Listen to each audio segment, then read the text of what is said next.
每次去 Costco 都能见到这种牛仔骨。我今天给大家介绍一种非常好吃的做法，味道浓郁但调味简单，成功率100%。先用凉水泡1-2个小时，去掉一部分血水。去掉血腥味只是一方面，还有就是牛仔骨做好以后表面干净利落。洗净以后，凉水下锅，什么调料都不用放，大火煮开。牛仔骨切的比较薄，煮2-3分钟，大概所有的血水就都冒出来了。如果肉表面沾有大量凝固的血沫子，就捞出来用热水洗净。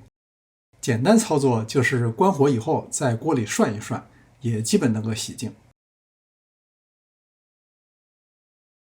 需要提前准备的佐料：葱段、姜片、干辣椒、大料、香叶、适量的花椒。先用适量的油把姜、辣椒和葱段煸炒一下。多数调料放多放少都没有问题，需要注意的就是辣椒。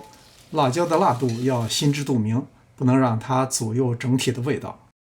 炒出香味以后，放入牛仔骨。用铸体锅做这道菜比较好，导热均匀，锅盖沉，所以密封性好，肉容易炖软，而且香味更足。加入1汤匙酱油、1汤匙料酒，倒入适量的温水，叶面大体和牛仔骨持平。把香叶、大料和花椒也放进来，然后盖盖，小火炖1个小时。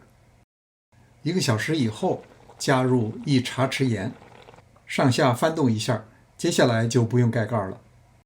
开中火慢慢收汤，这个过程大约20分钟左右。